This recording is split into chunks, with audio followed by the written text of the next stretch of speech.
Hey guys, and welcome to the Working Money channel. Wrath of Kahneman bringing this up, new Ripple partner QNB. Now they were just mentioned back in October of last year, so only a few months ago now. They mentioned the Ripple partnership and the new corridor open between QNB Qatar and QNB Finansbank in Turkey. So that was from a report that was released a few months ago now, and I'm just clicking the link here. The PDF is up here. I will link this as it comes up. I will link this in the description of the video for you guys.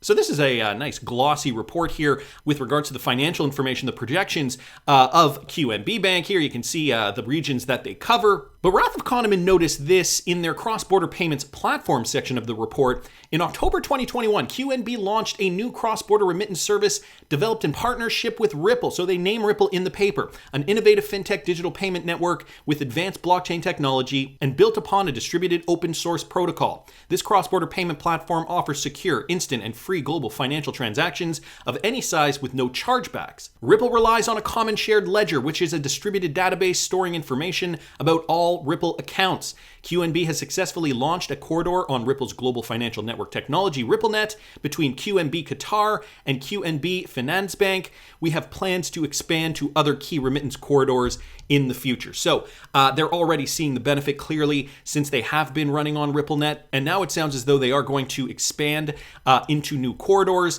So the original press release was from October 2021, as I'd mentioned. Further, the language in this portion from October indicates their agreement with Ripple includes expansion into new corridors as well. So here's just another paragraph. According to the agreement, both sides signed, QNB Group will initially pilot Ripple's global financial network technology, RippleNet, with QNB Finansbank in Turkey as part of a group rollout, with plans to expand to other key remittance corridors in the future. So starting small and looking to roll out gradually. Obviously, the CEOs of this bank likely know which corridors would see most traction and most benefit from utilizing RippleNet. So I'm sure that's a strategic decision. Still waiting to hear, though, on which corridors those are going to be, likely in the Middle East or perhaps Northern Africa. We can probably even get a sense of where they could be just from taking a look at the map here from this PDF, just showing some Asian countries and African countries and even some European countries here that would likely do business with QNB Bank. Anyway, wanted to thank the Wrath of Kahneman for posting that. I also saw another one here, another one from the Wrath of Kahneman, Ripple partner Boss Revolution. They're part of the IDT umbrella. They have launched remittance to Jamaica from the United States. So IDT Corporation today announced that it has launched its Boss Money remittance service to Jamaica. Boss Money customers in the US now can send cash to family and friends on the island for pickup in Jamaican dollars within minutes at participating Lasco Financial Services Limited money locations throughout the island. So they can send the money clearly within minutes. It will get there. There's no need to wait 3 to 5 days for that money to transfer. And here's a quote: "We are delighted to launch our money transfer service to Jamaica," said Alfredo O'Hagan, IDT's SVP for consumer payments. "Our partnership with LFSL makes sending cash to and receiving cash in Jamaica very easy. In the coming months, we'll be adding other payment options, or rather other payout options, as we work to become the go-to money transfer service for the Jamaican diaspora." So the advantage for some of these companies that are running on RippleNet that have a stronghold on some of these, we'll call them smaller island nations like Jamaica. In this morning's video, I talked a little bit about Saint Martin and how they are accepting Bitcoin Cash as legal tender. The benefit for these guys is that, since the population and their local economy is fairly small compared to countries like the United States, for example, they are able to corner the market very, very easily and allow for minimal competition, I suppose, within the industry. That's not to say that another company can't show up tomorrow utilizing RippleNet technology as well and compete on a level playing field with a company like, for example, Boss Money. So interesting to see that they are expanding in Jamaica, a US to Jamaican corridor specifically. So great news here. Wanted to thank again the Wrath of Kahneman for bringing this up. And just to kind of add to this thread, if you guys are interested, he says, not directly related, but interesting to note, Jamaica is pushing forward with CBDCs this year as well, planting roots for digital currencies in hearts and minds of citizens. So not Ripple related, but again, goes along the same narrative, the cryptocurrency adoption theme. Everything is going to be digital, guys. A new financial system is just around the corner. So great news there again. Wanted to thank the Wrath of Kahneman. Wanted to keep going though, guys, because Ripple posted this just yesterday afternoon. And I wanted to touch on it because I noticed some interesting points in this Ripple Insights blog, how businesses can meet rising consumer demand for crypto. So in this, they talk a little bit about WorldPay, their recent announcement that they will expand merchant adoption of cryptocurrency with pay by crypto options. So we're starting to see this quite a bit. And again, if you guys didn't catch this morning's video, I talked about St. Martin, I talked about Ron DeSantis, the governor of Florida, just this shift, this idea that we are going to pay by cryptocurrency because we see this new emerging asset, this digital asset, as valuable. And so, we're seeing more countries shift towards that. We're also seeing, companies like Binance also just revealing plans for their new payment processor, enabling users to make retail purchases using digital assets, as are Luno, who enable customers to accept crypto payments. Even Warren Buffett is getting on the action, purchasing $1 billion of shares of Nubank, a Brazilian digital bank focused on crypto. So crypto clearly becoming more and more ubiquitous around the world. And so with more and more crypto being transferred from hand to hand, from company to company, we are going to need more liquidity to transfer this crypto. And so this is where we enter Ripple and XRP.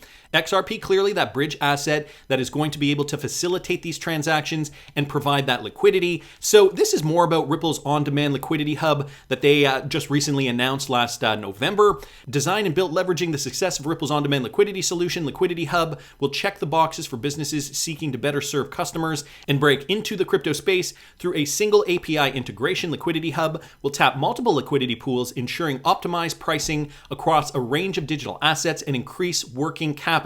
So you got to think, we have been trading in a market where there is, I guess, relatively low liquidity when you compare them to other markets. The crypto market right now is hovering at around $2 trillion. And, when you compare these to other large asset classes, this is not that big in comparison. And so this just goes to the point of why liquidity is so important. Because without the liquidity, we're just not going to be able to facilitate these transactions. So the Liquidity Hub is a digital asset aggregation platform that leverages smart order routing and advanced algorithms to source optimized prices for the breadth of digital assets across multiple liquidity pools. This includes Bitcoin, Ethereum, Litecoin, ETC, which is Ethereum Classic, and Bitcoin Cash, to name a few. Now, let me just go back to this tweet thread because I also wanted to mention this tweet from Bank XRP. Loving this. Liquidity Hub, plug-and-play platform for sourcing digital assets. It will support both trading and treasury. So now they're getting into crypto for institutions. Let me read you this next paragraph. That was just the next paragraph here from this report. It will support both trading and treasury use cases to help build multiple new lines of revenue and unlock a plethora of new avenues for both businesses and financial institutions to move common barriers to crypto access, deepen engagement, and connect with their customers. And it will continue to evolve over time, adding access to tokenized assets, staking, and yield farming in the future. So this is just the beginning. I think they're kind of getting ahead of themselves when they're talking about staking and yield farming, even though we know about that. The masses, they're just not there yet. And so I think the first step, that liquidity to be able to transact, just fundamentally be able to transact without any problems, without having any issues to source liquidity. And so the fact that Ripple even mentions this in this blog, trading and treasury and use cases to help build multiple new lines of revenue. Also, they mentioned businesses and financial institutions. So this is heavy grade stuff, guys. Andrezel also asking, will PolySign be involved in any way? That's what I want to know, because PolySign, obviously another one of those mechanisms, a company that will enable crypto liquidity on an institutional grade level. So interesting to note that Ripple just released this blog on March the 22nd, 2022, which was just yesterday. The ecosystem is growing, guys, and Ripple is helping it along the way. And did you guys catch this? I saw this tweet from Ian Binns. Bubba Cugs, WTF. Very, very interesting. And if you guys aren't familiar with this, well, I guess let me first talk about this David Schwartz tweet that was just published 18 hours ago as of the time of this recording.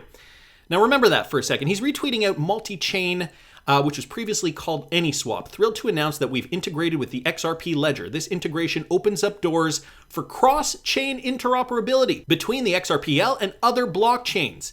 Native asset XRP has been supported already, and more will be added soon. So ultimately, enabling XRP to transfer over to many different types of blockchains. So you got to think this could open up a wide array of possibilities for adding liquidity to the market. But just back to this, okay? Ian Binns tweeting at Bubba Cugs, and I don't know if you guys saw, so Bubba Cugs 17 hours ago, so 1 hour after David originally tweeted this tweet, posted this, the connection, his whiteboard here, showing us the dates from July 22 all the way through. We end here at February 22 and then start again at February 22, going all the way to September 22 with a whole bunch of different clues here.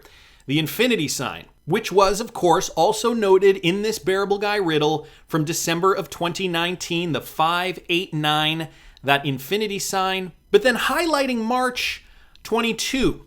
Thrilled to announce that we've integrated the XRP ledger. This integration opens doors for cross-chain interoperability between the XRPL and other blockchains. The tweet that David Schwartz just tweeted out 18 hours ago, as per the time of this recording, guys, tweeted out just yesterday, again, March 22nd, 2022. And take a look at this emblem here, the infinity sign.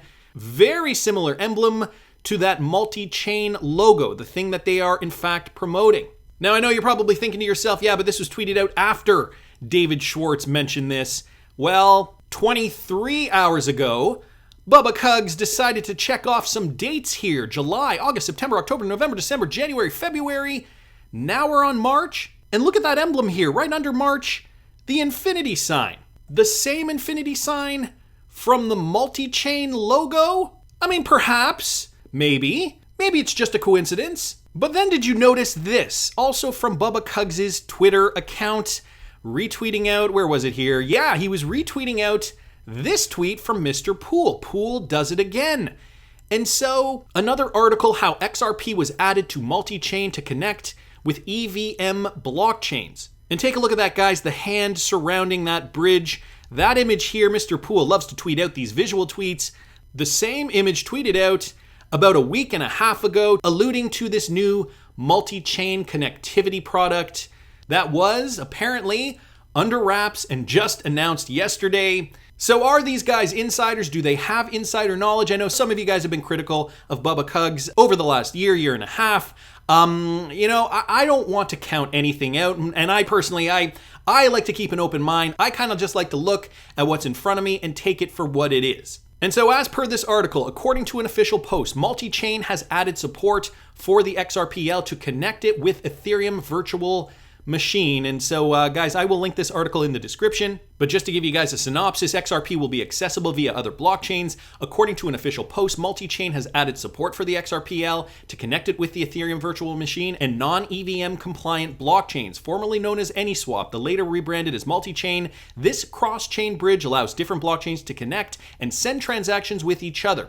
Users can leverage this solution to send assets on a blockchain such as XRP to a second network. So boom goes the dynamite, expanding out XRP utility, allowing interoperability between blockchains, guys. This is ultimately what's going to get that liquidity flowing in order for XRP to be ubiquitous worldwide. I mean, Ripple's already done a very, very good job of partnering with the central banks, already getting them hooked on RippleNet technology. We know Ripple partnered with the World Economic Forum. That's no secret. So when are we going to see a large explosion of utility? Are we just around the corner? I think it's getting harder and harder to deny that we are, but that's just my opinion. I want to hear what you guys think. Please subscribe to the channel if you haven't already. Like the video if you like the content I'm providing. I always love hearing your comments. See you in the next one, guys.